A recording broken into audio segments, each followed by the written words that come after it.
Hey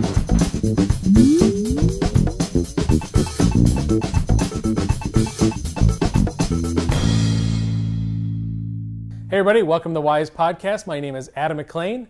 We're going to kick off the show today with a segment from Andy Marin. And make sure you turn the volume up so all your coworkers hear the word sex a lot. When it comes to sexual identity, there are 5 main questions that we asked the gay community and the gay community asks us right off the bat. Those top 5 questions are, do you think it's a sin? Can someone change? Is someone born that way? Can someone be gay and Christian? And are gay people going to hell? And now within this, there are one common theme, or I should say there is one common theme between each of those 5 main questions. And that's they're all close-ended yes or no questions. All of these questions are meant to end a conversation. All of these questions are meant to elicit a one-word response that says, I know who you are, I know what you believe, and the big one, I know how I should treat you based on your one-word answer. There's a linguistics professor at UCLA, and he says there are 2 reasons why people ask close-ended questions. The first reason is because they already have the answer made up in their own mind.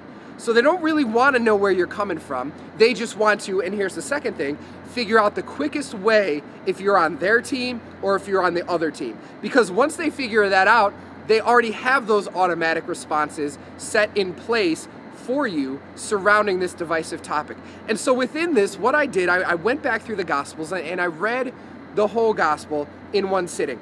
And I counted every single time Jesus was asked a close-ended yes or no question. Jesus was asked, recorded in the Gospels, close-ended questions 25 times. 15 of those times were specifically from what I would consider his enemies. So the enemies being the Jews, the Sadducees, the Pharisees, the chief priests, and the Pilate. Yet on the flip end of that, 10 of those times, Jesus was asked close-ended questions by his friends. Friends being John the Baptist, the disciples, and the woman at the well. Take a wild guess for me how many times Jesus answered close-ended yes or no questions with yes or no answers.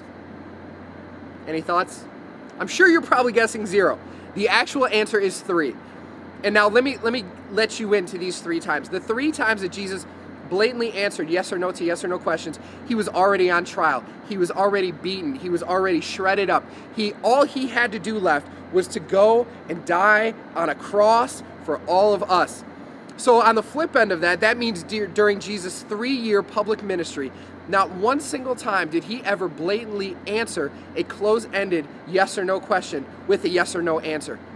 And if that is the model that our Savior gave us, then why are we okay answering and asking these questions? You know, I don't know one Christian who says to me, no, I don't want to be like Jesus. That's a bad idea. In fact, all I want to do is the exact opposite of what Jesus did.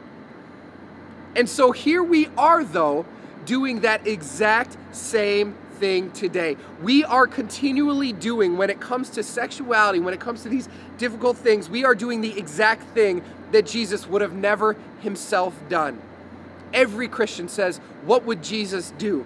And here's my answer to that. Jesus would not answer yes or no to yes or no questions. That is not escaping. That is not talking around the issue. That is not dodging the question. That is being biblically sound. That is being holding true to what we believe, holding true to our theological belief system, and then yet knowing what it means to elongate the conversation, to elongate the dialogue, and to ultimately elevate the conversation that says, I'm going to change the conversation because it's too easy to do what has always been done before.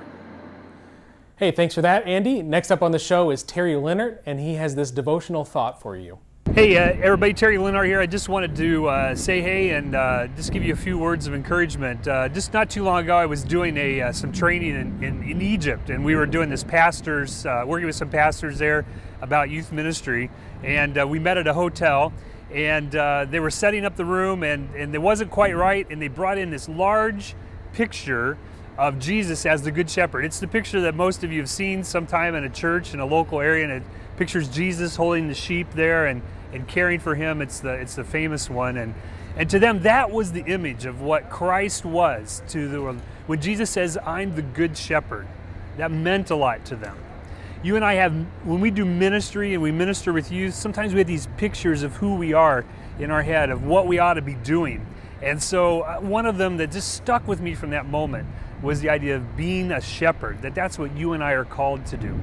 And in the last few weeks, I've been thinking about that as I've been watching some of my students from the college go out and do youth ministry, and we get caught up in running programs, and we get caught up in all the details and the pressure from parents.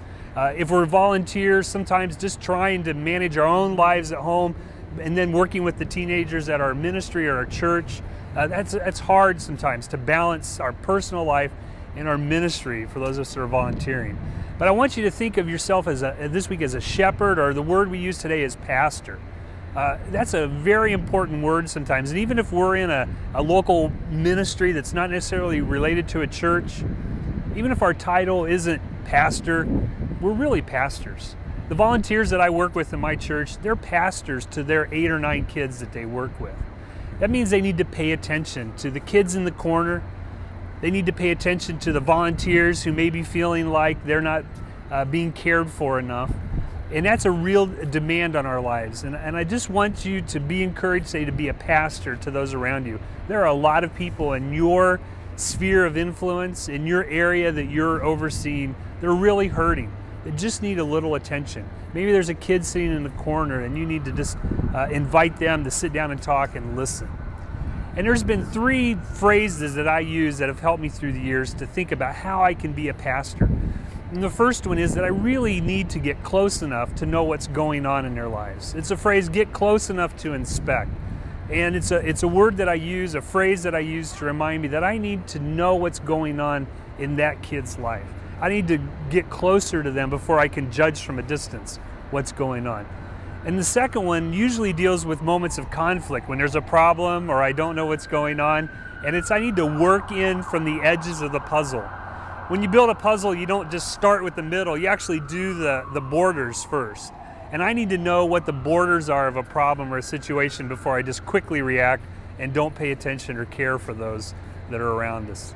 And the third phrase is that I actually need to create space in my life so that I can pay attention to those people that are around me. I can't be going so fast that I don't just have room to sit and reflect and pay attention to this person or that person, to recognize that volunteer, to encourage them.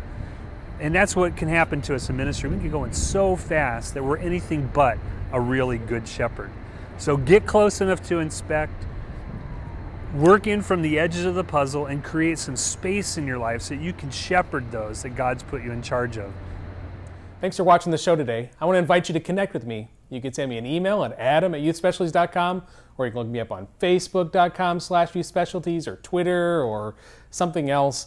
Whatever you want to use is totally fine by me. Just get connected with us. We want to remind you, just like we do every week, that your ministry matters. We know you don't hear it enough. We know that you should hear it more. So we want you to hear it from our heart to yours, that your ministry to students, parents, and the church totally matters. Thanks for what you do, and we'll see you next week.